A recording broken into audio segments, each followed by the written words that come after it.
Bienvenue donc à ce deuxième webinaire EGA-ESR de la saison 2026 autour des LGBTI-phobies dans l'enseignement supérieur et la recherche, comprendre pour mieux lutter contre. Donc on va revenir amplement sur ces sujets et je laisse la parole à Chloé Moore, chargée de mission égalité, droit LGBTI+, et lutte contre les violences sexistes et sexuelles pour ouvrir ce webinaire.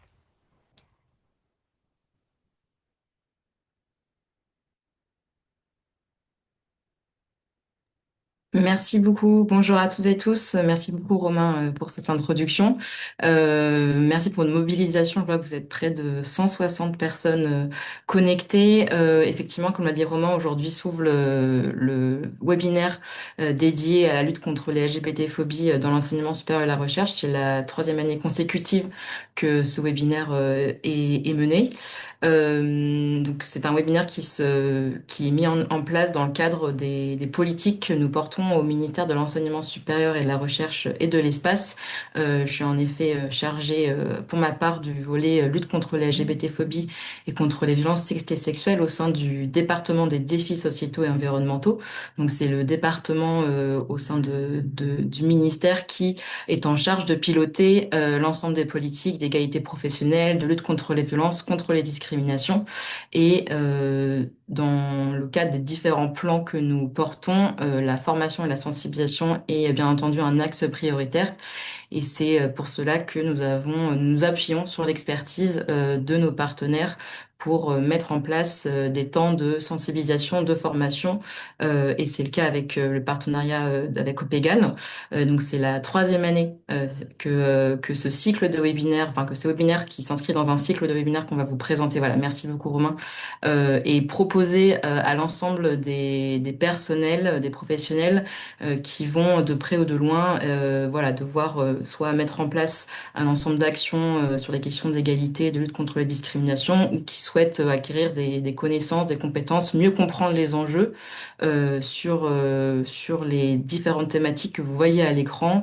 C'est le webinaire aujourd'hui de lutte contre les LGBT-phobies répond à un fort besoin, une forte demande qu'on nous fait remonter, que les établissements nous font remonter sur la meilleure compréhension des enjeux de violence et discrimination fondés sur l'orientation sexuelle, l'identité de genre et la sexuation.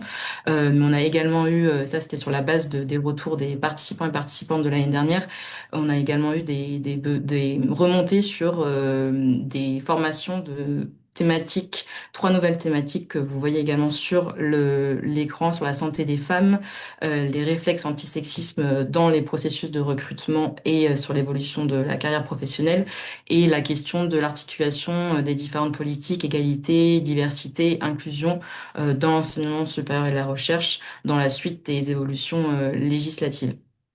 Je tiens à préciser que les inscriptions sont toujours ouvertes. Donc, on a plus de 800 personnes inscrites, mais on vous invite vivement à vous inscrire aux prochaines thématiques ou d'en parler autour de vous à vos collègues.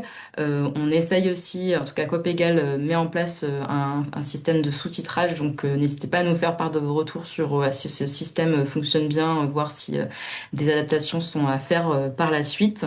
Et je reprendrai la parole plus tard pour présenter quelques actualités côté ministère. Mais je tiens à remercier Romain Sabatier et Martha Pessigna voilà, pour l'animation de ces webinaires aujourd'hui. Et je resterai connectée sur le chat si voilà, des questions sont posées au fil de l'eau, je serai réactive. Donc merci encore pour votre mobilisation aujourd'hui. Et Romain, je te rends la parole. Merci beaucoup, Chloé. Et n'hésitez pas à intervenir vraiment à tout moment, vous le savez, parce que vos éclairages seront importants. Avant d'en venir au cœur de ce webinaire, simplement quelques chiffres de bilan sur le cycle qui s'est déroulé en 2025 et vous avez été un certain nombre à y participer également. Donc sachez qu'on a eu 326 personnes en moyenne par webinaire. Et ça monte crescendo généralement au fil des webinaires parce que les informations circulent dans les établissements aussi autour de ces sensibilisations en ligne. Et donc voilà, on a eu une montée crescendo des inscriptions et des participations. Donc c'est bienvenu et on espère que ça contribuera encore à disséminer des cultures de l'égalité dans vos établissements.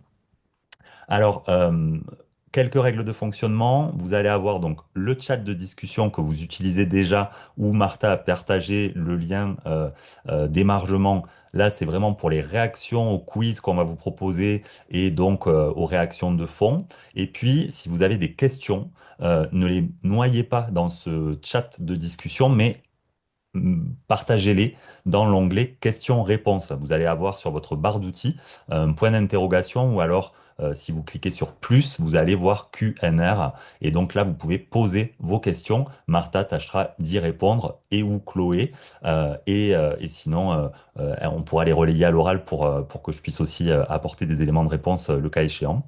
Et donc là ça permettra une visibilité plus suivie des questions-réponses. Voilà. Sachez que tout ce que vous avez à l'écran, vous allez le recevoir dans le support de présentation qui vous sera transmis à l'issue de ce webinaire avec une fiche mémo synthétique sur les contenus clés, les réflexes clés en termes d'action et de contact. Donc ça vous sera transmis et une fiche ressources qui, elle, comportera de nombreux liens vers des ressources pour aller plus loin et vers des ressources qu'on aura mentionnées pendant le webinaire. C'est pour ça qu'il est important que vous puissiez émarger aux liens partagés sur le chat de discussion. Deux règles de confiance. Chez Coop Égal, on assume de continuer à utiliser la bienveillance. Ça peut paraître tarte à la crème, mais on assume complètement.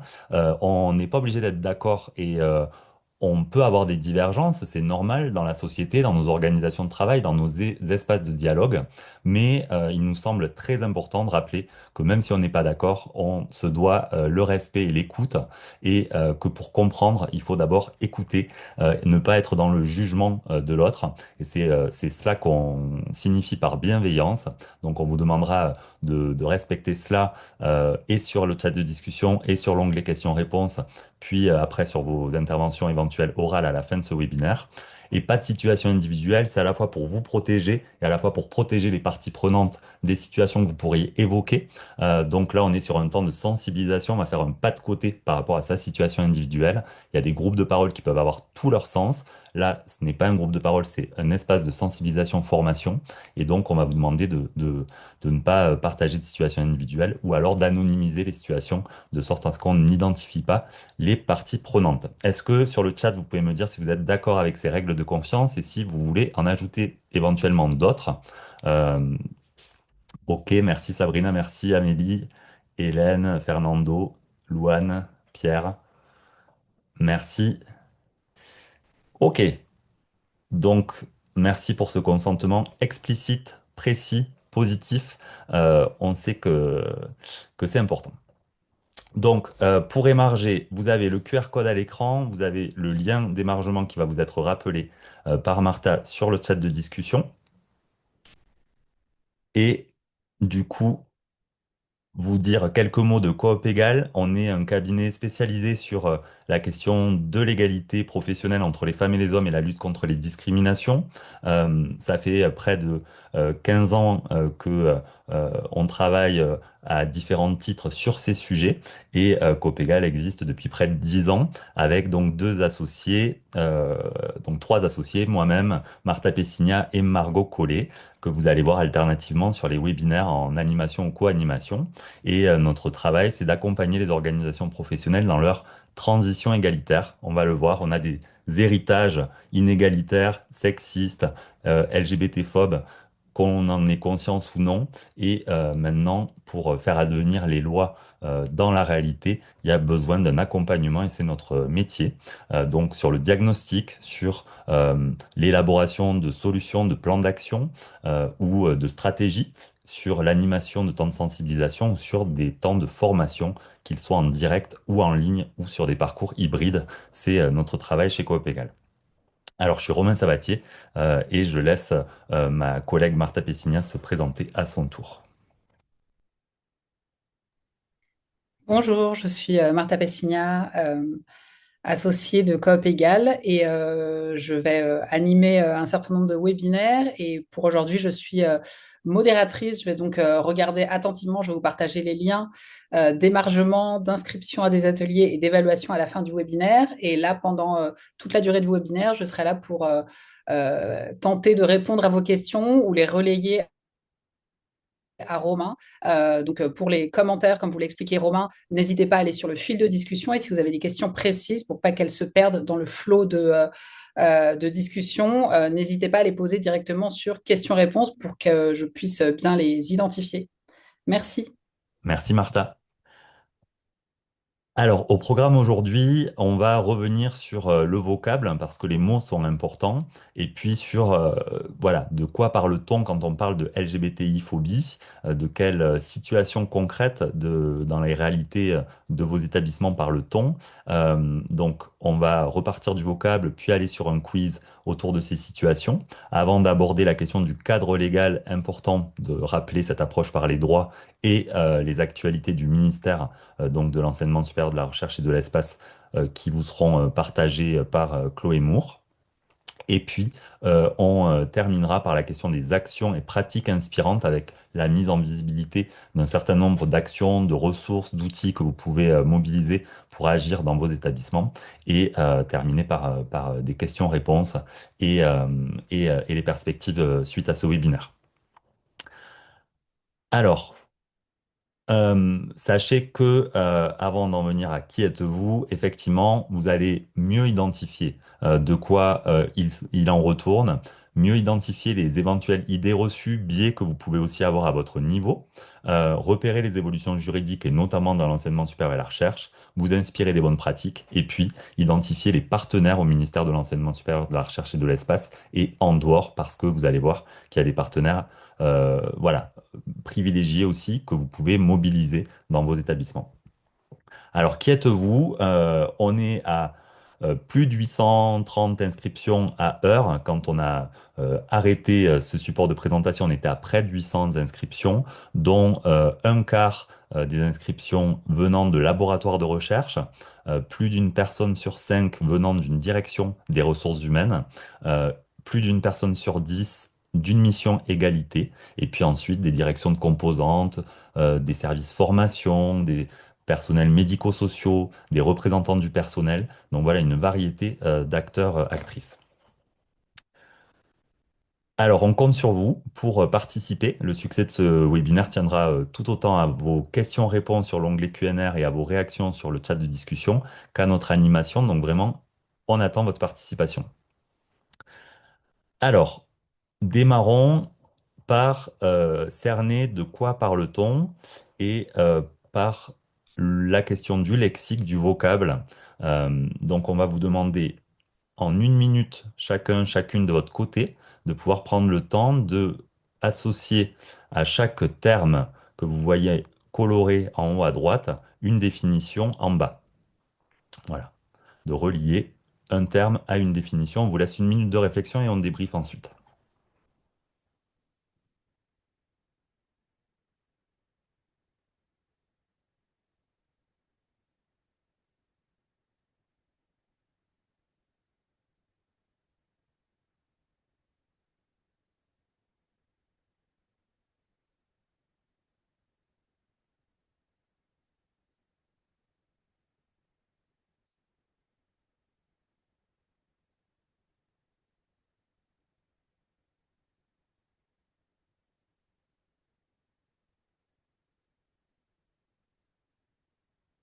Alors, par sexe, on entend généralement décrit en termes binaires femme-homme. Donc on est davantage sur un plan biologique. On va revenir sur le fait que ce soit pas si simple que ça, mais voilà, de manière générale, l'acception, c'est en termes binaires femme-homme. Identité de genre, l'expérience intime et personnelle de son genre, sentiment d'appartenir au genre masculin et ou féminin. On va voir là aussi que ça peut être bien plus divers et complexe que cela. L'expression de genre, on est sur donc la manière dont une personne va exprimer ou non son genre, que ce soit par l'apparence physique, par des accessoires, par un comportement. Euh, voilà, ça peut être une palette très variée aussi d'expression de genre.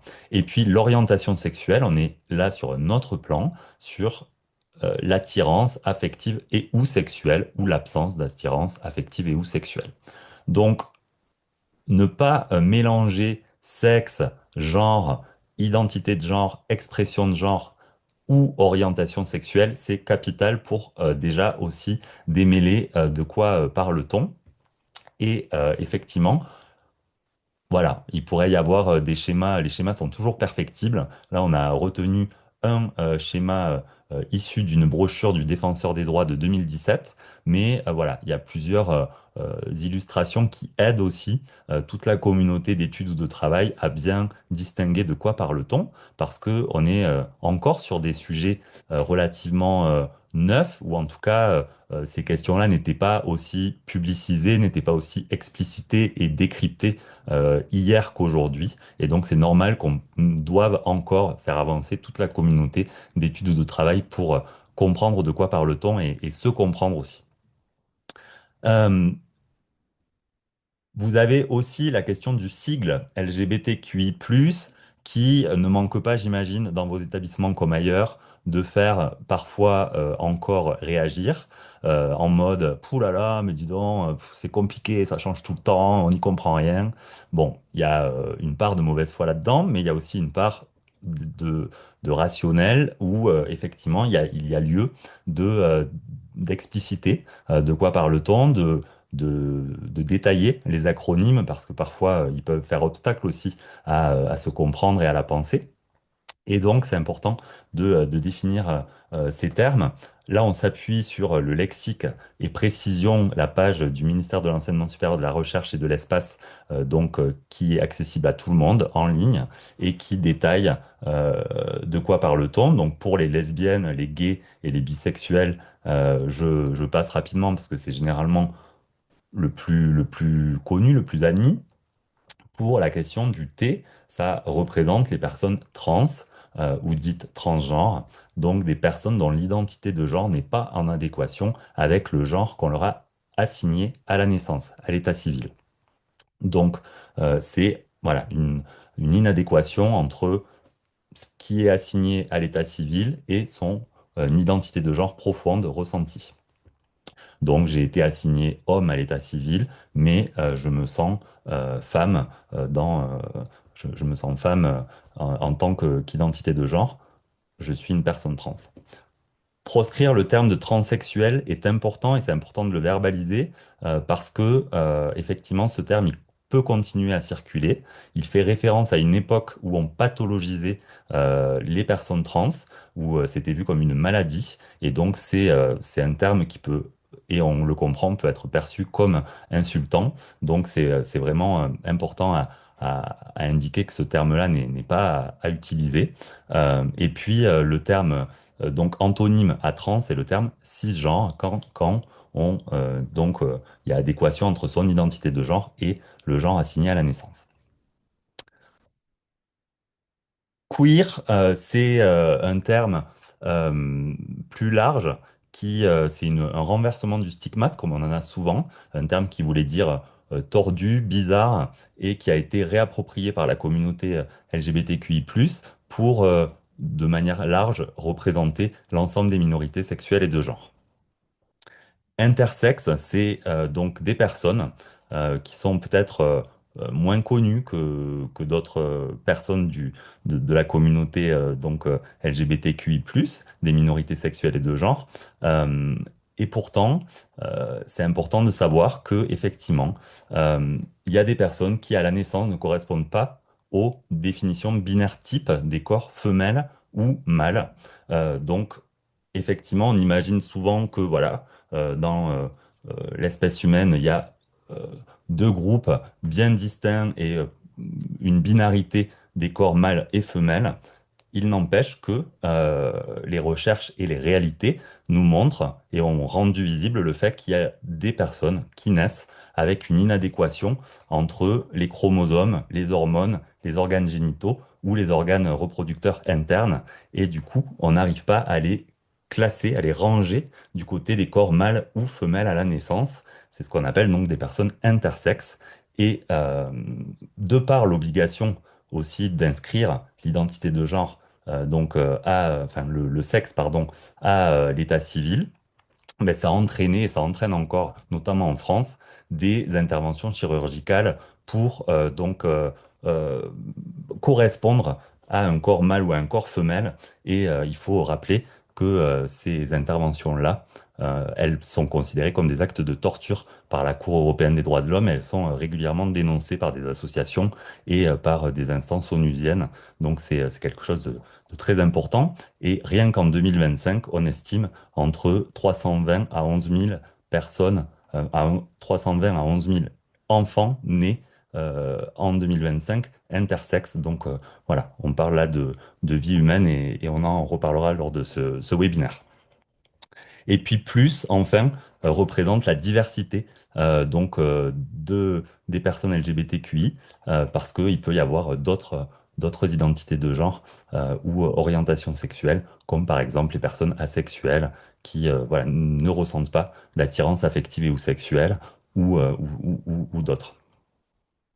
Alors, donc, on le voit, le monde a toujours été divers d'un point de vue d'identité de genre ou d'orientation sexuelle, mais aujourd'hui, on a des mots pour désigner les personnes concernées, pour les rendre visibles, parce que voilà, chaque personne a le droit au respect au respect de ses droits de sa dignité, et donc c'est cette visibilité et l'expression de cette diversité qui évolue, mais les réalités ont toujours été diverses. Et du coup, le lexique doit aussi évoluer pour rendre visible cette diversité. Il est important aussi en préalable, tant qu'on est sur les termes et sur les notions clés, de pouvoir comprendre que la question du, du genre, elle fait système. Elle fait système en termes de normes, du masculin, du féminin, et du coup d'une hiérarchisation de cette norme du masculin par rapport au féminin. Et non seulement ça crée du sexisme, mais c'est aussi profondément articulé à l'hétérosexisme, l'hétéronormativité, qui place les personnes hétérosexuelles comme supérieures, comme valant plus que les personnes non hétérosexuelles, ou les personnes cisgenres, par exemple, qui vaudraient plus que les personnes trans. Et donc, on voit que ce système de normes, il crée des rapports de domination extrêmement imbriqués du point de vue du genre, et notamment donc l'hétéro-cissexisme, défini comme un ensemble de croyances qui valorisent l'hétérosexualité et la cis-identité, notamment en la présumant comme naturelle et supérieure, tout en dénigrant ou stigmatisant les autres sexualités, homo et bisexualité, ou identités de genre, comme les transidentités ou les non-binarités. Voilà. Donc c'est important d'avoir cela en tête pour comprendre aussi les liens qui existent et les articulations qui existent entre ces différents rapports de pouvoir. Alors, notons que ces éléments-là vous ont été partagés aussi du fait du travail de la chaire LGBTQI+, et des travaux de recherche antérieurs, évidemment. Donc cette chaire à Lyon 1, elle est partenaire du ministère de l'Enseignement supérieur et de la Recherche, et elle a produit notamment un glossaire qui peut vous être extrêmement utile pour continuer à alimenter la réflexion, les échanges autour de ces mots et de ces notions clés, et aussi deux enquêtes dont on reparlera, une enquête sur la question des LGBTI-phobies dans l'enseignement supérieur et de la recherche, et une enquête plus spécifique sur les prénoms d'usage dans l'enseignement supérieur et de la recherche. On vous en avait parlé l'an dernier, notamment de l'enquête sur les prénoms d'usage, et effectivement, on a les résultats aujourd'hui, donc vous l'aurez en ressources, et on pourra en reparler. Alors, je vous propose d'aller sur un quiz sur les réalités dans votre domaine. Et merci à Camille de noter la référence de Anne Fausto-Sterling, biologiste donc, qui a montré qu'on était au-delà de la binarité mâle-femelle, mais que c'était bien un continuum et bien plus nuancé et complexe que cela. Merci beaucoup, Camille. Alors, avant d'aller sur le quiz, est-ce que l'une ou l'autre des personnes présentes peut nous dire le nom de cette carte? Est-ce que vous connaissez le nom de cette carte? Merci Alix. Donc la Rainbow Map, effectivement, ou le Rainbow Index.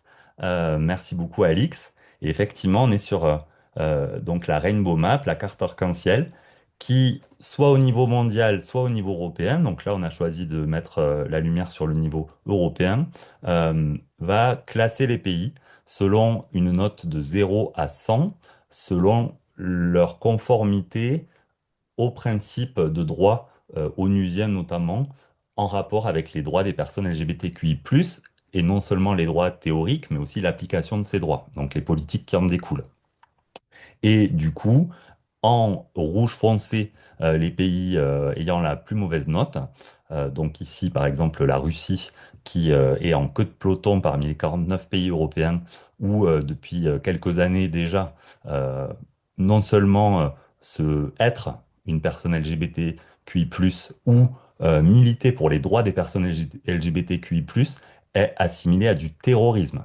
Donc on ne peut pas, voilà, par exemple, afficher un drapeau arc-en-ciel, c'est en Russie aujourd'hui un signe de terrorisme intérieur. Donc ça vous laisse, ça vous montre le niveau de persécution des personnes LGBTQI+ en Russie aujourd'hui.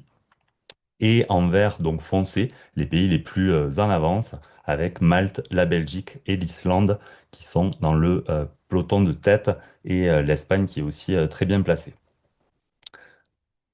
Alors, si on prend le détail, la France, elle est à donc 61% de, on va dire, de mise en œuvre pleine et entière des droits des personnes LGBTQI+, en regard des obligations et des normes onusiennes.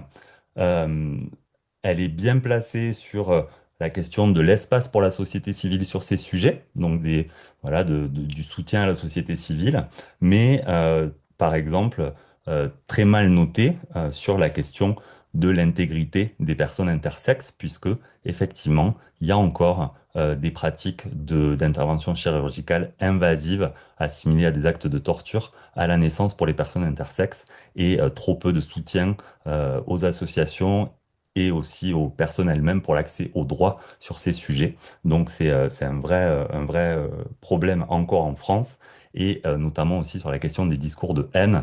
Euh, Certes, il peut y avoir une circonstance aggravante quand on a de la haine ou des agressions à caractère LGBTI-phobe, mais dans les faits, c'est très rarement retenu, et il y a encore trop peu de prévention, trop peu de moyens mis pour de la formation aussi des professionnels concernés pour que ce soit une réalité et que ces discours reculent. Voilà. Donc, notamment avec un regain de ces discours de haine sous couvert de lutte contre le wokisme, par exemple, euh, ou d'autres mots valises. Alors, enfin, cet œil sur la planète se conclut aussi par un décentrage à la fois cartographique, et aussi de noter, voilà, que si le mariage pour personnes de même sexe et adoption a été adopté en France en 2013, donc il y a plus de 10 ans maintenant, cette carte nous montre que c'est quand même une réalité encore pas du tout répandue dans le monde, puisque vous voyez que toutes les zones blanches sont les zones où ce n'est pas reconnu. Et puis il y a voilà, des variations très fortes aussi dans la reconnaissance. Donc nous montrer que c'est un long chemin, que c'est un chemin qui n'est pas linéaire, que ça peut toujours reculer, et que c'est relativement récent aussi ces avancées. Est-ce que vous savez à quoi fait référence la question enfin, la date du 17 mai? Pourquoi le 17 mai est célébré vis-à-vis de ces sujets? Est-ce qu'une personne sait? Alors non, c'est pas la question du mariage pour tous, c'est la journée mondiale contre l'homophobie. Mais pourquoi? Est-ce que quelqu'un le sait? À quelle date ça fait référence? Le 17 mai 1990, c'est le retrait de la liste des maladies mentales de l'Organisation mondiale de la santé de l'homosexualité. Donc imaginez que jusqu'en 1990, l'homosexualité était considérée comme une maladie mentale par l'Organisation mondiale de la santé. Et sachez que si on parle de, de- des transidentités, le retrait de la liste des maladies mentales n'a été effectif qu'en 2022, donc c'est extrêmement récent, et ça nous montre aussi que voilà, ça nous explique aussi en quoi ben, il y a beaucoup moins de connaissances partagées que les enjeux restent très vifs, notamment sur les questions de transidentité qui sont prises aussi en focus et en épouvantail par des mouvements réactionnaires. Donc ça nous montre aussi toute l'importance de partager la connaissance, de faire augmenter la connaissance et les mobilisations autour de ces sujets. Donc on est sur des combats récents et qui expliquent aussi pourquoi ça tarde à être mis en œuvre dans les faits. Alors, un très court sondage va vous être posé et on débriefera les questions ensuite. Donc vous allez avoir un pop-up qui va s'ouvrir sur votre fenêtre. Attention, il y a bien 6 questions, donc vous pouvez scroller vers le bas pour avoir toutes les questions et on va vous laisser 2 minutes pour y répondre. Donc les réponses sont anonymes. On ne dévoilera que on n'a pas accès aux réponses individuelles et on ne dévoilera que, bien sûr, les réponses globales.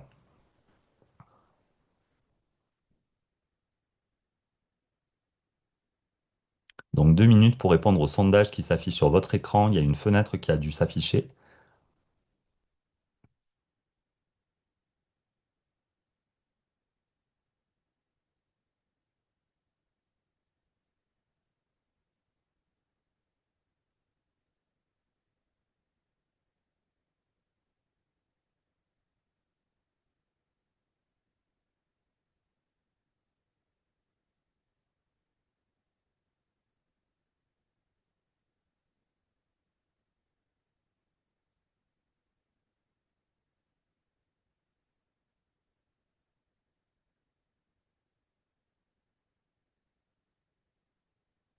Alors Laurent, je suis désolé, mais j'ai pas la possibilité d'arrêter de remettre le sondage. Euh, donc si vous avez déjà répondu, voilà, c'est trop tard malheureusement. Et sinon, peut-être que la fenêtre se cache derrière d'autres fenêtres. Vous êtes 66% à avoir déjà répondu au sondage. Je vous laisse encore quelques secondes.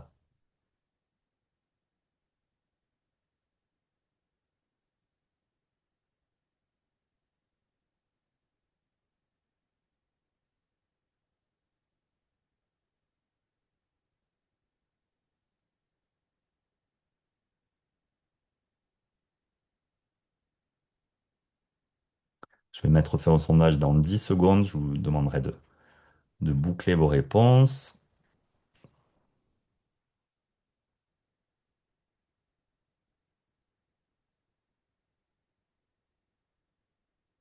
Alors, vous êtes près de 9 sur 10 à avoir répondu et je vous partage les réponses,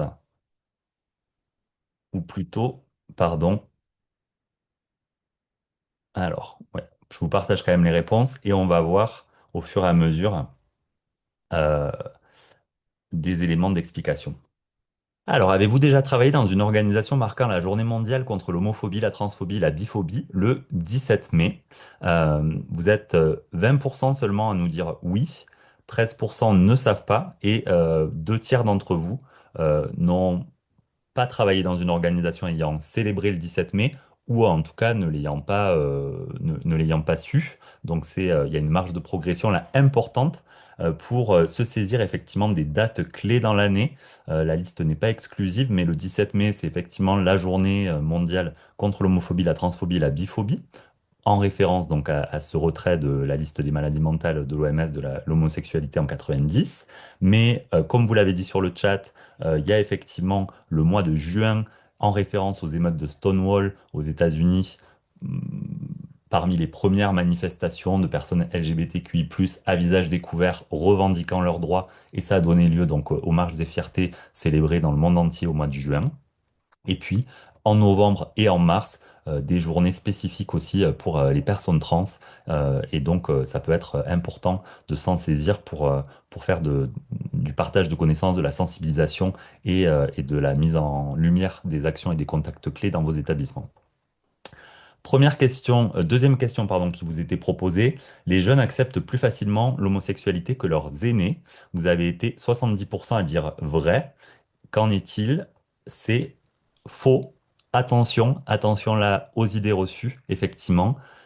Ça ne progresse pas naturellement chez les jeunes, en tout cas, notez que, par exemple, sur l'affirmation, l'homosexualité est une manière acceptable de vivre sa sexualité, on est à 75% chez les moins de 25 ans qui adhèrent à cette affirmation, alors qu'on est à 86% chez les 50-64 ans. Donc on voit que ça ne progresse pas forcément naturellement selon les générations. Il vaut mieux relever qu'il y a une polarisation aujourd'hui dans la jeunesse, avec une partie de la jeunesse pour qui effectivement c'est complètement, c'est plus un sujet et il y a une exigence que ça avance plus vite, plus fort sur ces sujets. Et une autre partie qui se crispe autour des identités sexuées de genre, voire d'orientation sexuelle, et qui peut effectivement peut effectivement se raidir et être dans un regain de LGBTI plus phobie. Donc attention, une polarisation, il n'y a pas une seule jeunesse le temps ne suffit pas. C'est toujours un travail à remettre sur l'établi. Autre question, combien de personnes LGBTI+ ont déjà fait l'objet d'au moins une agression au cours de leur vie en raison de leur identité de genre ou de leur orientation sexuelle? On parlait d'agression verbale, menace, atteinte aux biens et aux personnes ou agression sexuelle. Vous avez été donc euh, 8% à dire 31% des personnes LGBTI+, et une immense majorité à noter que c'est 55%. Et là, vous avez raison, vous êtes lucide sur l'ampleur extrêmement massive de ces agressions importantes hein, à raison de l'orientation sexuelle et ou identité de genre. Donc plus de la moitié ont déjà été agressés verbalement, menaces, atteintes aux biens et aux personnes ou agressions sexuelles à raison de qui sont ces personnes en termes d'orientation sexuelle ou identité de genre.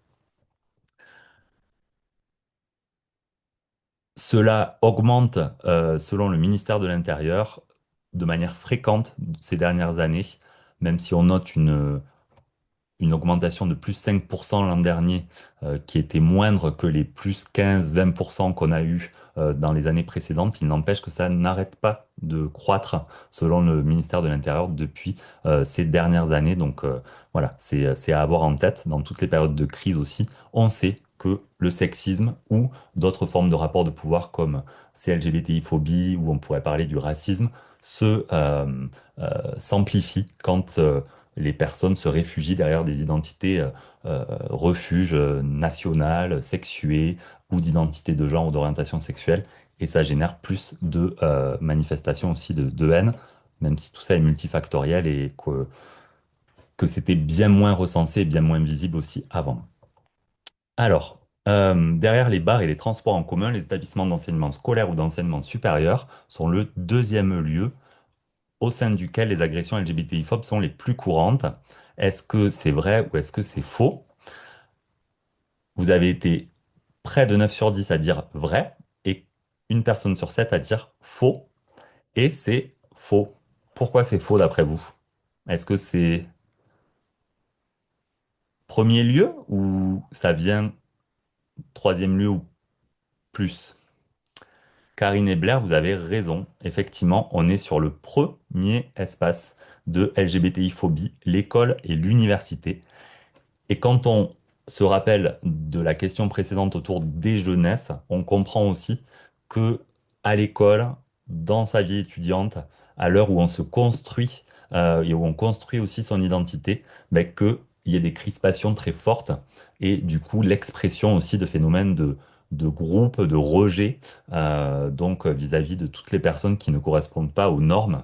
Et donc ça peut aussi expliquer cela. Et donc vous êtes au contact de publics pour qui, voilà, c'est un moment crucial et c'est particulièrement important d'avoir des politiques de prévention, de traitement, d'exemplarité sur ces sujets. Alors, autre question, pardon, avant d'en venir aux autres questions, juste vous dire que plusieurs études ont confirmé que les personnes LGBTQI+ étaient vraiment surexposées aux menaces verbales, agressions, et notamment sexistes et sexuelles, parce qu'on sait que tout ça se croise. Par exemple, l'enquête de l'Université de Nantes a montré que 50% des personnes ayant déclaré une autre identité de genre, donc les personnes trans ou non binaires, ont été victimes de violences alors que voilà, c'est une surexposition très forte par rapport à la population générale.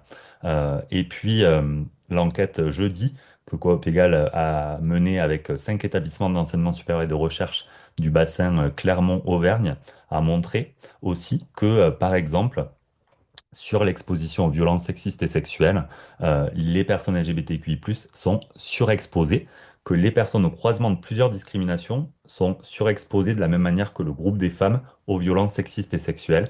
Par exemple, les hommes gays, bi ou trans sont 3 fois plus exposés au VSS que l'ensemble des hommes, et les femmes lesbiennes, bi ou trans sont près de 2,5 fois plus victimes de viols en lien avec leurs études ou travail que la moyenne des femmes. Donc on voit, c'est important de croiser aussi cela. Et Chloé Moore parlera bientôt d'un outil sur les enquêtes à mener dans vos établissements pour faciliter cela. Donc un travail en cours.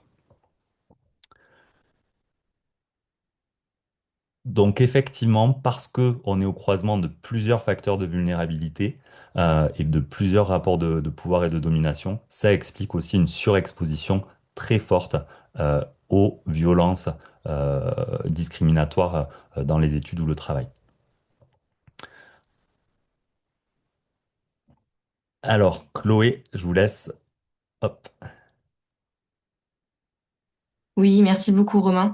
Si tu mets la slide suivante.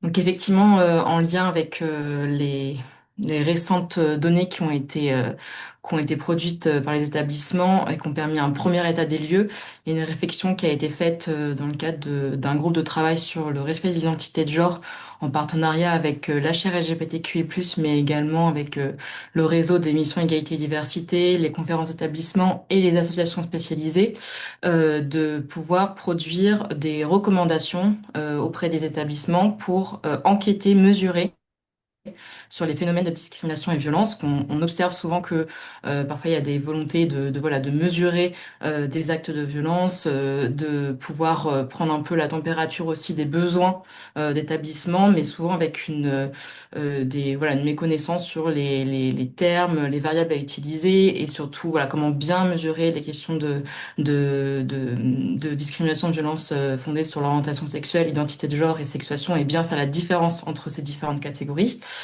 Et c'est pour ça on est en train de mener avec la chaire LGBTQI+, un groupe de travail qui comprend des chercheurs, chercheuses spécialisées et des associations, mais également la CPED, donc le réseau des missions égalité et diversité. On travaille voilà, sur l'élaboration d'un guide, un outil pratique qui sera diffusé à l'ensemble des établissements et dont la publication est prévue pour, a priori, rentrée 2026 sachant que voilà, mesurer, c'est souvent la première étape, en tout cas conseiller d'une politique d'établissement, mais c'est également un outil de sensibilisation très important au sein duquel il est souvent possible de rappeler l'existence de l'adresse des dispositifs de signalement et d'autres actions qui peuvent être mises en place par les établissements. Merci beaucoup, Chloé. Effectivement, donc du coup, une enquête qui est autant une fin qu'un moyen aussi pour mettre en avant les outils déjà existants et les espaces déjà existants pour pouvoir être écoutés et accompagnés. Merci beaucoup. Alors, autre question du quiz qui vous était posée, quelle part des personnes en France déclarent qu'elle serait soutenante si un enfant ou membre proche de leur famille annonçait être trans ou non binaire? Est-ce que vous pensez que c'est 47% des personnes qui seraient soutenantes? Vous êtes les trois quarts à avoir donné cette réponse. Ou est-ce que vous pensez que c'est 66% des personnes qui seraient soutenantes? Donc vous êtes un quart à être plus optimiste sur cette réponse. Et malheureusement, on est en France encore qu'à 47% de personnes qui se déclarent soutenantes si dans cette hypothèse-là.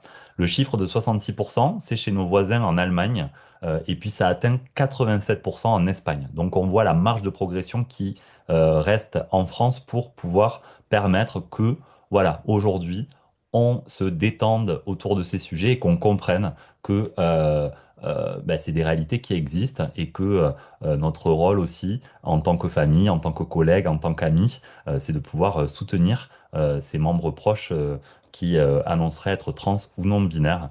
Donc on voit qu'il y a une large marge de progression, effectivement. L'association Outtrans, dont on reparlera plusieurs fois, insiste sur le fait aussi de la méconnaissance autour des personnes trans et des transidentités. Le fait que, voilà, ce n'est pas obligatoirement une souffrance, qu'il peut y avoir des personnes trans, et il y en a beaucoup, heureusement, qui sont heureuses, qui ne vivent pas ça comme un handicap, mais qui peuvent accueillir cela avec voilà, avec bonheur aussi, que toutes les personnes trans ne souhaitent pas une transition médicale, que voilà, contrairement à ce qu'on peut penser, ce n'est pas un chemin obligé, qu'il n'y a pas de protocole officiel aujourd'hui et que l'attestation psychiatrique n'est pas une obligation légale pour faire sa transition. Voilà. On reviendra sur les ressources proposées par l'association OutTrans. Par rapport à l'ensemble de la population française adulte, le nombre de personnes LGBTI+ adultes ayant pensé à se suicider dans les 12 derniers mois est 4 fois supérieur d'après vous ou 7 fois supérieur? On est à 4 fois supérieur, donc c'est énorme, un taux fois 4 de euh, comportement suicidaire par rapport à la moyenne des Français françaises, et on grimpe à 7 fois plus pour les personnes trans, et ça explose chez les personnes LGBTI+, qui ont été agressées donc physiquement dans les 12 derniers mois. Là, on est à 60% des personnes LGBTI+, qui ont été agressées physiquement dans l'année précédente, qui ont pensé à se suicider. Donc on est sur des enjeux extrêmement importants ici.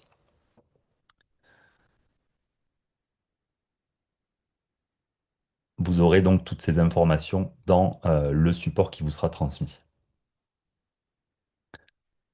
Est-ce que, au-delà de cette conséquence ultime qu'est le suicide ou des tentatives de suicide ou des idées suicidaires, est-ce que vous pouvez citer sur le chat de discussion, chacun, chacune, au moins une autre conséquence possible dans les études ou le travail des LGBTI-phobies pour les personnes concernées?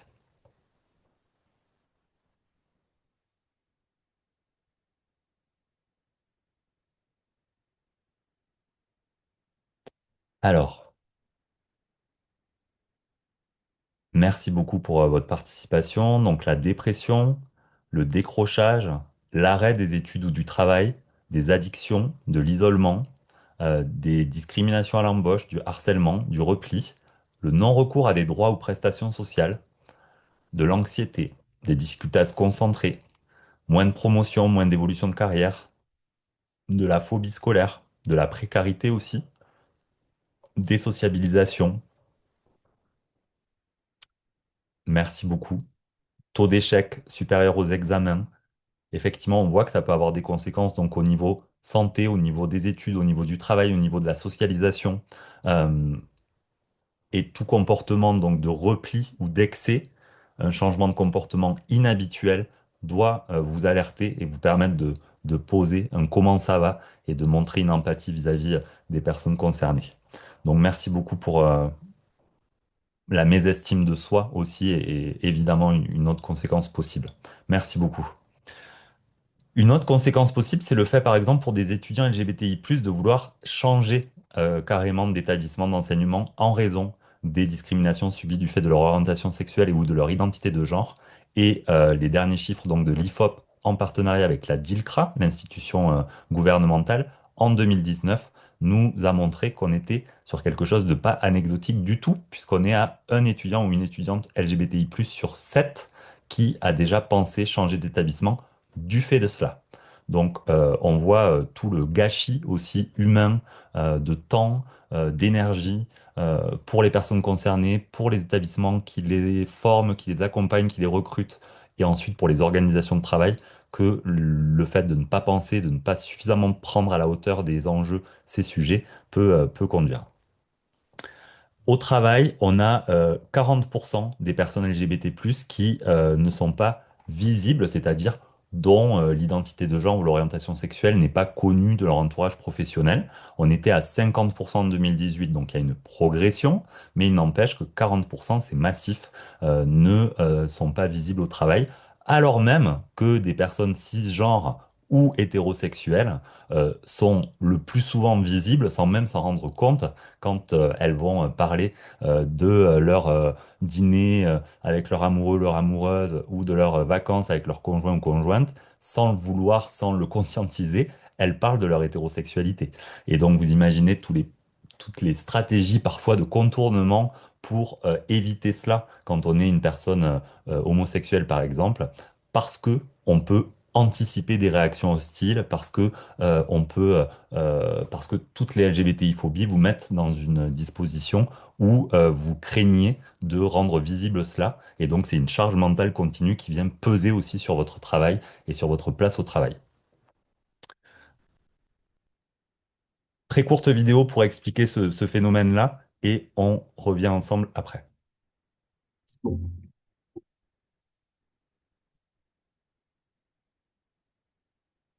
J'ai fait mon coming out assez tard, j'avais 25 ans. Et quand j'étais dans mon ancienne entreprise, je me suis cachée, j'avais pas du tout envie d'en parler. J'en ai parlé à quelques personnes avec qui je me sentais en confiance. Et j'avais pas envie que mes autres collègues le sachent. Déjà parce que j'étais entourée que de femmes, beaucoup de mères de famille. Et j'avais peur de leur peur, en fait. J'arrive pas en disant, eh, salut, je suis Olivia, je suis homosexuelle. Bon, maintenant j'arrive et je fais, ben, salut, je m'appelle Olivia. Par contre, j'ai remonté mon niveau d'estime, c'est-à-dire que je me cache pas, hein. Si quelqu'un me dit, comment il s'appelle ton mec? Parce que ça, c'est quand même, ben, je fais, oh, tu sais, moi je préfère les brunes. Alors là, ça fait rigoler tout le monde en général. À l'époque où je ne m'assumais pas, et c'est vrai que c'est terrible qu'on l'avoue aujourd'hui et qu'on le dit aujourd'hui, je me suis mis du côté de la meute en disant, oui, non, celui-là quand même, il fait péder. Et c'est terrible parce que pour s'intégrer à la meute, on rajoute presque nous aussi une sorte de couche d'homophobie à l'homophobie. Et donc, du coup, on rentre dans un mensonge et on s'enferme dans un mensonge. Et j'ai eu 1 an à peu près où je me suis mis une fausse alliance, puis un anneau de rideau que j'avais acheté au BHV. On allait tous les 3 mois avec le comité de direction ou chez la serre, la tour d'argent, machin, faire des dîners avec les épouses. Donc moi, on me fourguait une épouse, hein. Et donc, cette idée était que les apparences doivent être sauvées. Chez moi, ça n'a jamais été un critère de mise à l'écart, hein. Je dirais même au contraire, hein. Il doit se dire homo, célibataire, dynamique et vachement de temps libre, hein. Homo égale super dispo. Ça peut être un critère de sélection, mais je peux comprendre qu'on puisse choisir son métier par rapport aussi à son orientation sexuelle. Ou alors la cacher, pour être moins jugé. Alors, en science comme ailleurs, ce sujet est une problématique. Et effectivement, par exemple, dans une de nos formations, on a recueilli ce témoignage d'une agente du CNRS, mais ça peut évidemment arriver dans toute organisation de travail, qui voilà, témoigne que le lundi matin, chacun raconte son week-end, je restais évasive, discrète. Quand on entend les blagues graveleuses sur les homos hommes, on comprend qu'un coming out ne sera pas trop bienvenu. À la longue, c'est usant de se cacher en permanence. Finalement, j'ai changé de boulot. Cela a été un soulagement. Elle a changé de laboratoire. Elle n'a pas quitté le CNRS, mais en tout cas, parce que dans cette équipe-là régnait une ambiance d'homophobie, euh, j'allais dire, ordinaire, entre guillemets, par masquer sous l'humour ou d'autres propos, ben ça l'a entraîné à changer de laboratoire.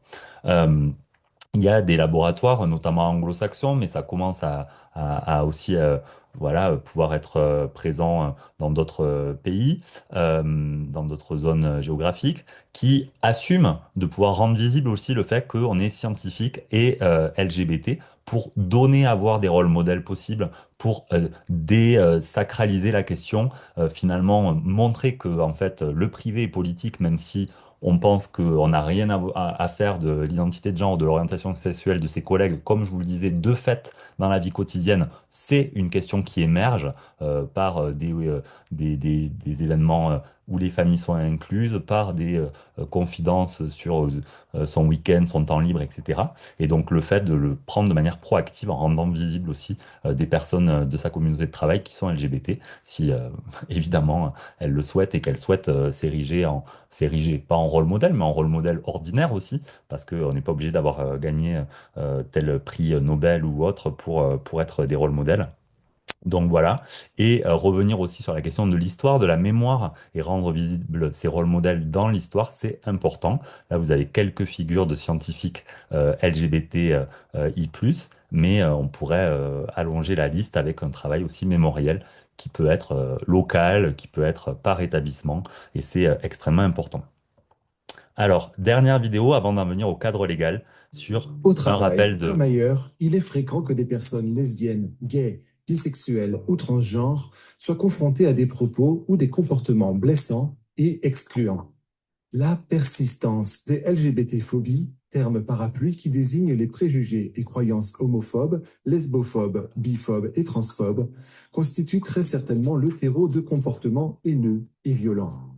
Ainsi, une personne LGBT+ sur quatre a déjà été victime d'au moins une agression au travail en raison de son orientation sexuelle ou de son identité de genre. Ce constat peut surprendre tant les mentalités ont évolué depuis la première marche gay et lesbienne organisée en France en 1977, à une époque où une large partie de la population française considérait encore l'homosexualité comme une maladie ou une perversion à combattre. Le combat pour l'égalité des droits a d'ailleurs connu d'incontestables avancées depuis une dizaine d'années, avec l'adoption du mariage pour tous en 2013, la simplification des procédures de changement d'état civil en 2016 et l'ouverture en 2021 de la procréation médicalement assistée aux couples de femmes et aux femmes célibataires. Cette reconnaissance sociale et politique reste pourtant fragile et ne témoigne pas d'un recul de la violence. D'ailleurs, le nombre d'agressions enregistrées par le ministère de l'Intérieur est en augmentation depuis quelques années. Le droit s'est progressivement renforcé pour sanctionner les comportements LGBT-phobes sur le plan disciplinaire et pénal. Ainsi, contrairement aux idées reçues, sont également interdits au travail les comportements et propos moqueurs et dégradants, même lorsque la personne qui les énonce n'a pas l'intention de heurter ou de discriminer. Mais nous pouvons toutes et tous apprendre à repérer et à déjouer ces idées reçues, afin de rendre nos environnements de travail plus respectueux et égalitaires. Bien entendu, ce défi relève aussi de la responsabilité des employeurs privés comme publics, et de nombreuses organisations se saisissent aujourd'hui de ces enjeux par la mise en place de plans contre les discriminations et par l'adoption de bonnes pratiques pour favoriser l'inclusion de personnes LGBT+ au travail.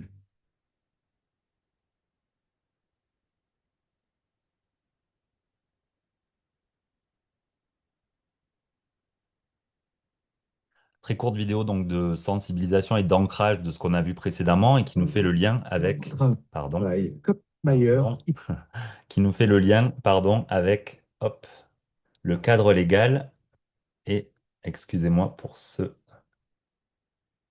raté de mise en page, je n'arrive pas. Alors attendez, hop,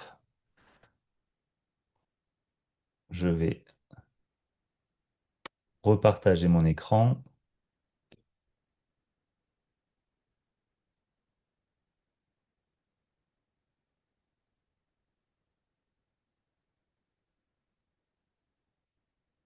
Voilà, qui nous fait le lien avec le cadre légal et les actualités du ministère. Donc, effectivement, cette vidéo, elle nous rappelle qu'on est sur une bataille ancienne avec des droits nouveaux et que aujourd'hui, l'enjeu, c'est aussi de connaître les textes réglementaires qui mettent en œuvre de manière opérationnelle dans l'enseignement supérieur et la recherche les grands droits conquis ces dernières années et les avancées actées au niveau législatif. Et on va revenir donc sur plusieurs de ces textes réglementaires qui restent d'actualité tant ils sont récents et ils sont encore peu connus et donc font obstacle aussi à la mise en œuvre dans vos établissements réels, concrètes, quotidiennes de ces droits. Par exemple, si on parle de droit à la non-discrimination, on a effectivement un article très clair dans le Code général de la fonction publique qui vient interdire, par exemple, la non-embauche de personnes parce que trans ou le refus d'user du prénom, pronom d'usage. C'est ce qu'on appelle mégenrer volontairement. Donc, une personne trans a un dead name, c'est-à-dire le nom, le prénom par exemple assigné à la naissance, et elle a changé de prénom et de pronom en faisant sa transition de genre, et des personnes refusent d'utiliser le pronom actuel et le prénom revendiqué par la personne et l'appellent par son prénom, soit encore enregistré à l'état civil, soit plus enregistré à l'état civil. Ça s'appelle mégenrer quelqu'un. Et aujourd'hui, c'est donc une pratique interdite en droit et qui peut contribuer à du harcèlement discriminatoire reconnu comme tel. Aussi, la non-promotion, par exemple, de personnes parce que séropositives, c'est interdit en droit, ou le non-accès à la mutuelle pour un conjoint car couple homosexuel. Là aussi, on est sur une situation interdite en droit. Autre registre de droit, le droit à la santé et à la sécurité. C'est donc tout ce qu'on va recouvrir autour de la lutte contre les harcèlements, les discriminations, les violences sexistes et sexuelles, et notamment donc pour les personnes LGBTI+, avec aussi des violences spécifiques à caractère donc transphobe ou homophobe, par exemple. Donc ça, c'est interdit en droit et c'est une circonstance aggravante.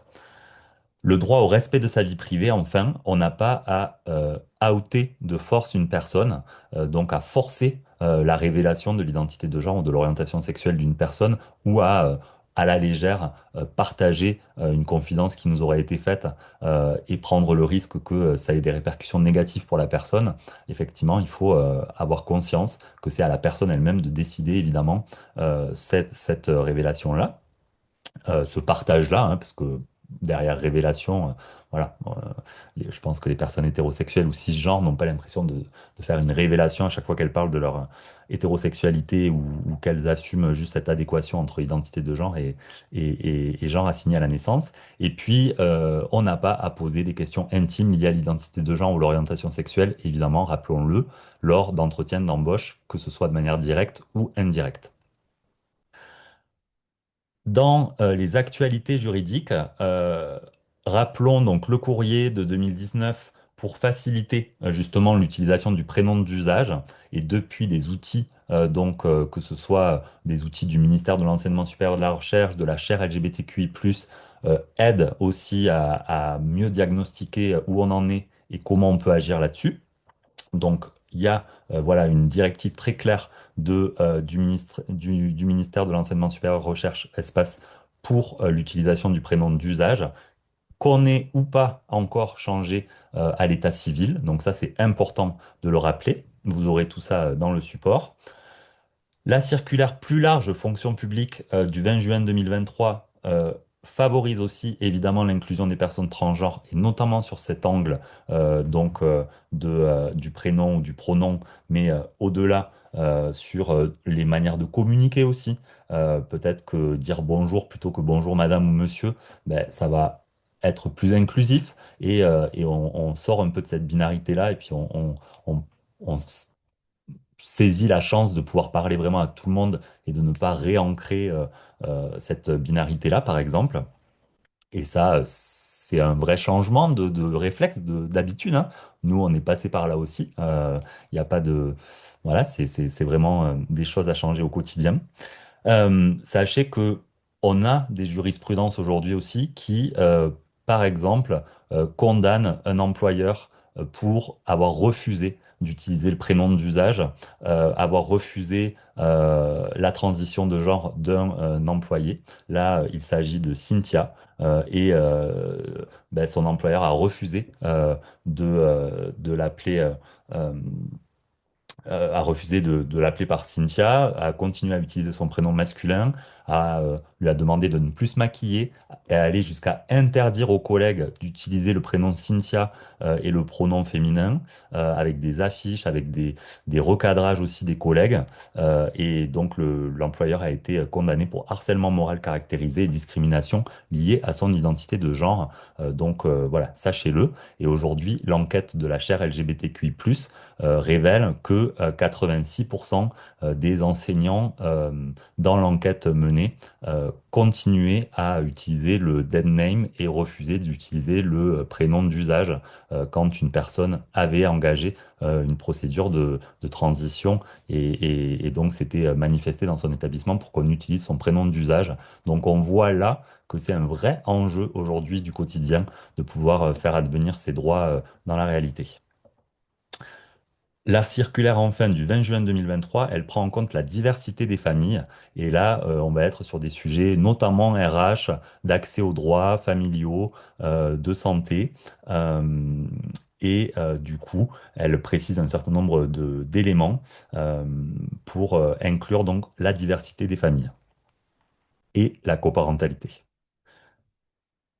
Enfin, une circulaire, la circulaire du 20 juin 2023 citée précédemment, au-delà de ce dont on a parlé, elle recommande aux établissements, elle les invite, les employeurs publics, à des politiques plus actives, que ce soit en termes d'enquête, comme on a parlé Chloé Moore tout à l'heure, que ce soit en termes de charte d'engagement, de dispositifs de signalement et traitement des discriminations, ça c'est la loi, du coup, voilà, de vraiment penser à documenter les choses, à suivre les choses et à se doter d'espace et de contacts spécifiques aussi pour ces éléments-là. Et évidemment, d'accompagner tout ça par de la communication, de la sensibilisation et de la formation, puisqu'on sait que les changements des pratiques voilà, viennent aussi par de l'entraînement et de la connaissance sur ces sujets. Tout cela est sous le couvert du plan d'action gouvernemental, donc 2023-2026, et je laisse la parole à Chloé Moore pour préciser les actualités du ministère. Et Chloé, pardon, hop, je ne sais pas pourquoi ça ne se réactive pas automatiquement. À vous, la parole. Merci beaucoup Romain.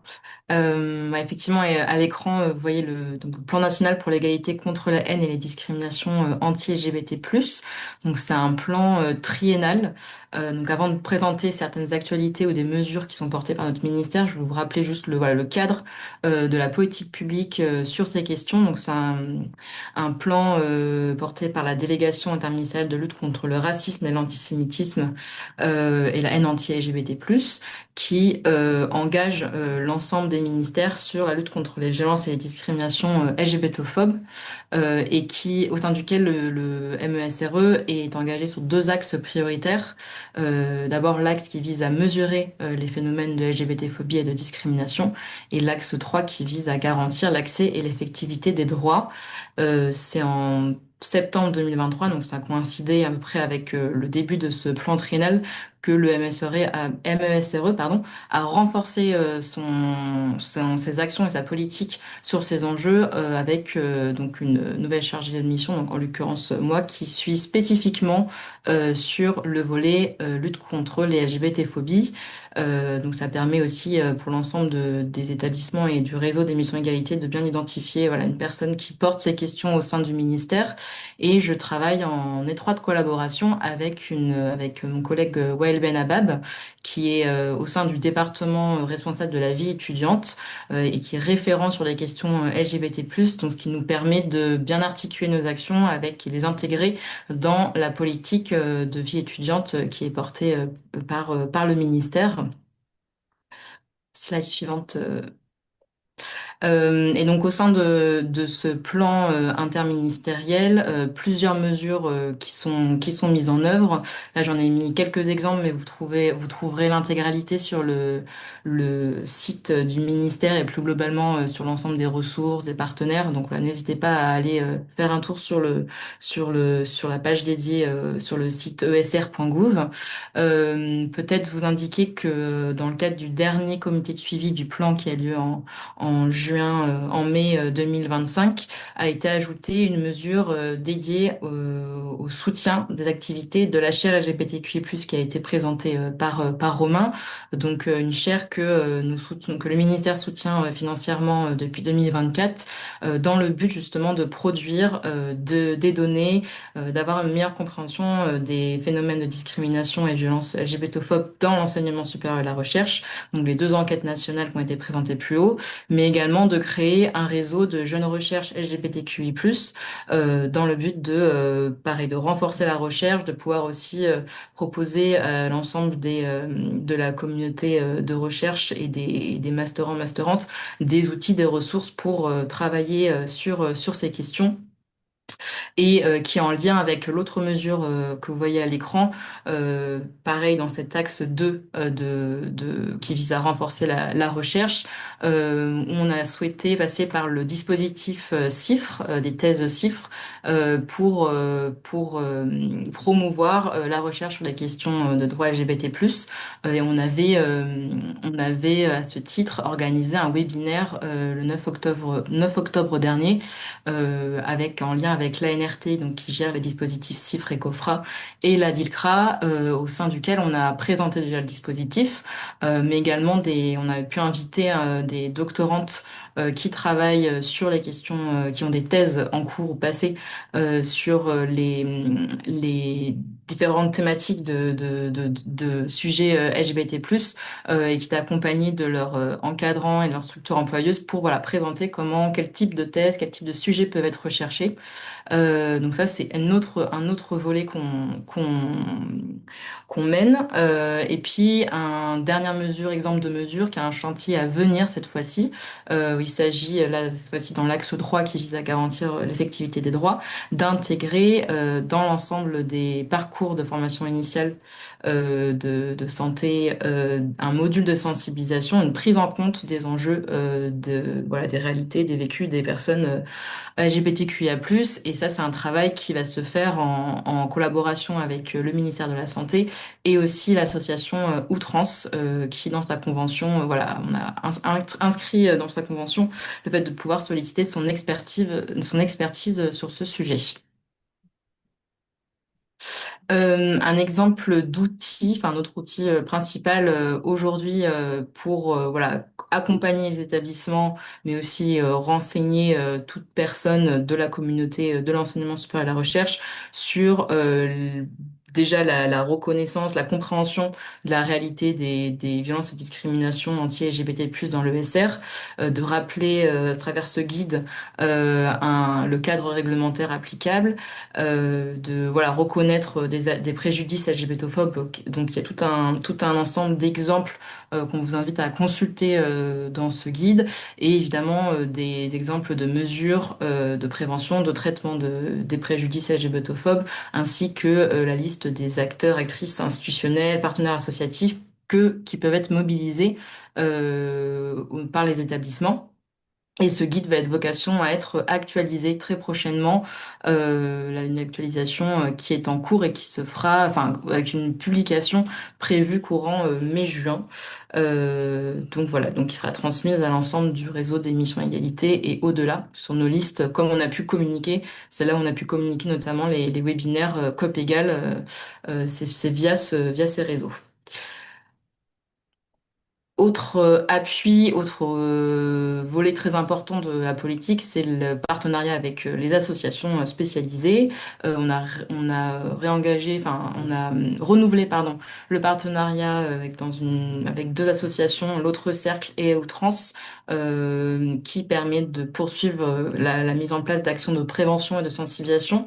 Avec l'Autre Cercle, ça va être aussi le déploiement de la charte d'engagement LGBTI+, qui est une charte spécifique pour l'enseignement supérieur, qui peut être un appui complété déjà une politique d'établissement, et qui permet de responsabiliser là aussi la gouvernance, d'avoir un cadre pour les actions sur la lutte contre la LGBT-phobie. Et l'autre cercle a aussi publié un guide à destination de la communauté étudiante, des établissements et des employeurs, mais il me semble que Romain reviendra sur ce point, donc je vais pas m'étendre plus. Et Outrance, l'association Outrance, donc une association féministe d'autosupport trans, qui mène là des webinaires des webinaires de sensibilisation et des formations en présentiel.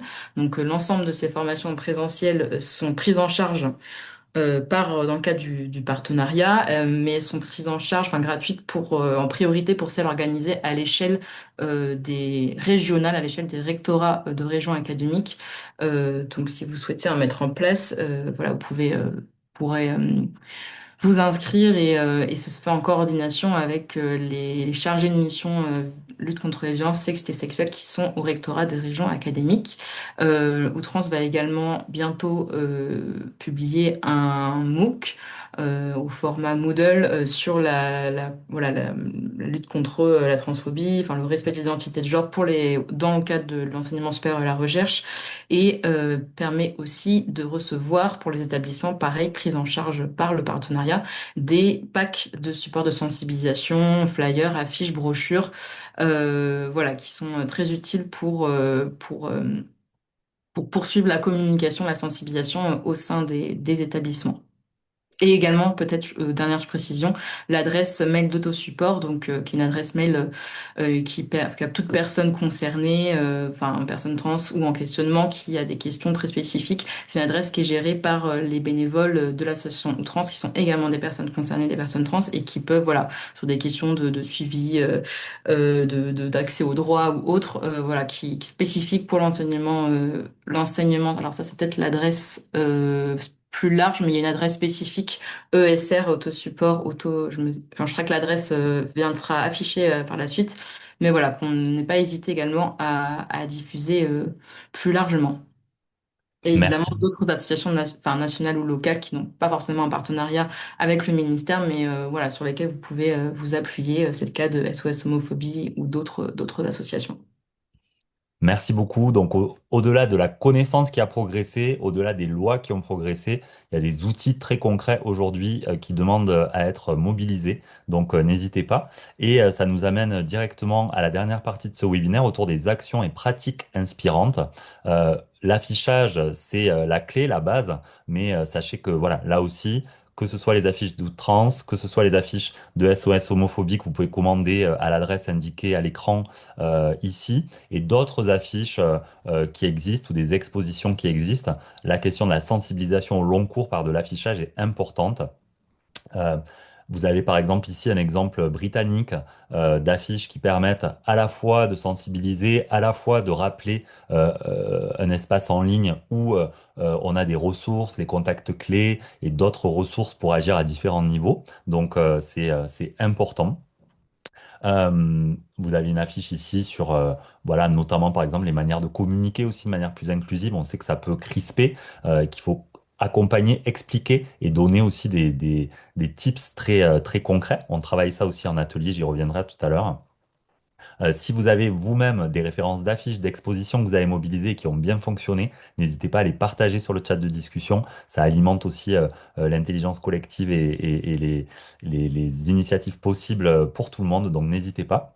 Dans les contacts clés, effectivement, on a ici autosup@outtrans.org, donc qui est l'autosupport dédié aux étudiants personnels de l'enseignement supérieur et de la recherche. On a la plateforme antidiscrimination.fr gérée par le défenseur des droits pour tout signalement de discrimination et accompagnement pour l'accès aux droits sur ce champ.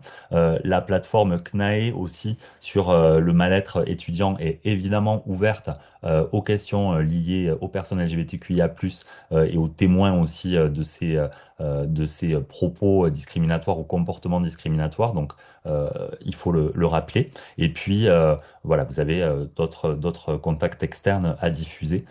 C'est pas exhaustif. Sachez que on en avait parlé déjà l'année dernière, mais la synthèse du rapport du ministère de l'Enseignement Sup Recherche sur donc les actions de lutte contre la LGBTI-phobie dans votre secteur, par exemple, montre que on était donc à date en 2025 sur 61% des établissements qui avaient des toilettes mixtes et des toilettes genrées et donc permettait du coup de manière plus aisée à toute personne de pouvoir utiliser les toilettes de son choix.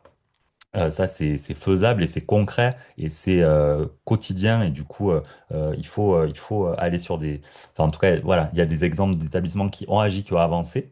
La moitié des établissements enquêtés avaient déployé des formations sur ces sujets et puis 48 établissements sur les 70 qui ont répondu ont instauré une procédure permettant aux étudiantes et étudiants de modifier leur prénom d'usage.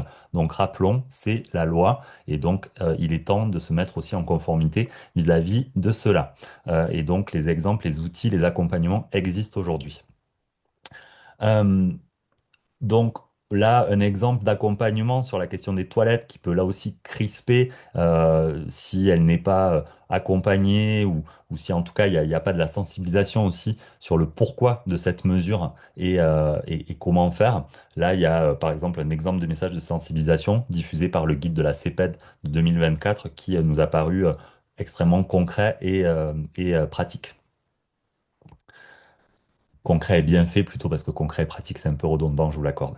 Euh, les cartographies de la CEPED chaque année, qui identifient dans les établissements d'enseignement supérieur et de recherche des actions concrètes menées autour de la lutte contre la LGBTI-phobie, elle peut inspirer dans vos établissements, donc n'hésitez pas, ça vous sera aussi référencé dans la fiche ressources. Et puis, des expositions, des affiches, ici en Nouvelle-Calédonie, ici à l'Université de Littoral Côte d'Opale, avec une rencontre avec une association locale. Ça peut être intéressant aussi de faire le pont avec les acteurs, actrices locaux dans vos territoires. Ici, sur carrément la communication de l'université, son logo qui incarnait l'engagement à être inclusif pour tous et toutes et du coup à se battre contre la LGBTI-phobie, plus des formations du personnel, ou ici, l'Université de Lille qui, en 2025, s'est saisie de la question des rôles modèles et de la mémoire pour pouvoir, du coup, à travers ces badges, rendre hommage, fémage à des scientifiques LGBTI+, donc à travers cette campagne. La question, merci Morgane, vous les connaissiez alors a priori ou alors vous les découvrez, mais en tout cas vous adorez ces badges et moi aussi je les ai adorés en préparant ce webinaire. Donc espérons que ça essaime ailleurs.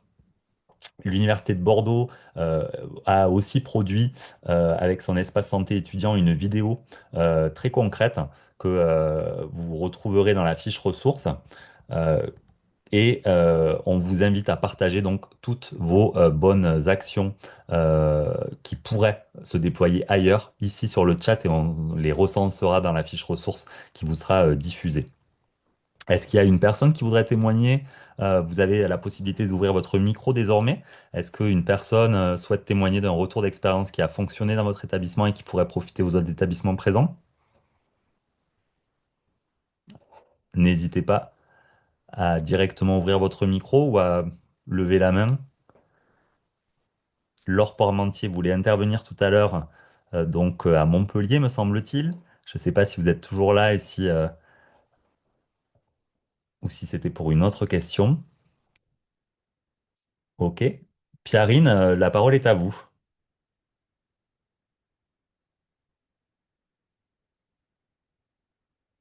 Pierrine, j'ai vu que vous avez levé la main. Ou Anne-Sabine, n'hésitez pas. Vous pouvez réouvrir votre micro normalement. Je pense que ça fonctionne. Ou alors demander la réactivation du micro, mais normalement, là, vous pouvez l'ouvrir directement. Bon, alors si je comprends que ça puisse être un peu intimidant devant près de 200 personnes, mais n'hésitez pas en tout cas s'il y a des partages ici. Morgane, merci. Côté Université de Grenoble, il y a eu des tables thématiques dans la bibliothèque universitaire, des auteurs, autrices LGBT, des ouvrages qui en parlent. Donc c'est une initiative possible ailleurs, là aussi. Camille, est-ce que... alors Camille, hop, voilà. Bonjour, est-ce que vous Bonjour. m'entendez? Oui, Moi, j'ai travaillé dans une ancienne entreprise, donc c'était une entreprise, je sais pas si je peux la citer là, l'entreprise. bah, allez-y, allez-y. C'était Sanofi lors de mon alternance et ils proposaient des webinaires lors du mois des fiertés où ils avaient fait un webinaire qui rassemblait plusieurs athlètes à l'époque où on préparait les Jeux Olympiques et c'était des athlètes qui faisaient partie de la communauté et qui expliquaient leur quotidien en tant qu'athlète LGBTQIA+, et comment ils ont réussi à enlever toutes les barrières au quotidien qu'il pouvait y avoir dans la société. Donc ça avait été un webinaire qui avait duré 2 heures et qui avait été super intéressant pour toutes les personnes de Sanofi qui avaient été. Merci beaucoup, Camille, sur voilà, souligner une initiative qui permet aussi là d'incarner, à travers des parcours de vie, des histoires de vie, de comprendre aussi, et puis du coup de rappeler les engagements de l'organisation et les leviers dans l'organisation pour les personnes concernées. Donc, merci beaucoup Camille de ce partage qui vous avait marqué à l'époque. Euh, Est-ce qu'il y a des dernières questions ou bonnes pratiques à partager? Et sinon, on s'achemine vers la fin de ce webinaire. Je prends des questions qui seraient restées en suspens, n'hésitez pas. On a quelques minutes pour cela. Je vous laisse vous décider si vous avez des questions à poser. Mais sachez que à l'issue donc de ce webinaire, on va vous proposer deux dates d'ateliers. Donc le 19 mars et le 23 mars sur des ateliers de 2 heures en ligne en groupe de taille restreinte pour passer aux travaux pratiques, voire sur des problématiques concrètes dans vos établissements, comment agir favoriser aussi les partages entre pairs. Donc n'hésitez pas à vous inscrire à travers le QR code à l'écran ou le lien que Martha vient de partager et on vous remettra ça dans le mail de suivi. Et puis, on vous partagera un mémo pratique, synthétique, et une fiche ressource bien plus dense avec plein de liens pour aller plus loin. Donc ça fera partie avec le support de présentation des ressources qui vous seront envoyées à l'issue de ce webinaire. Est-ce que, il y aurait d'autres questions ou retours de terrain?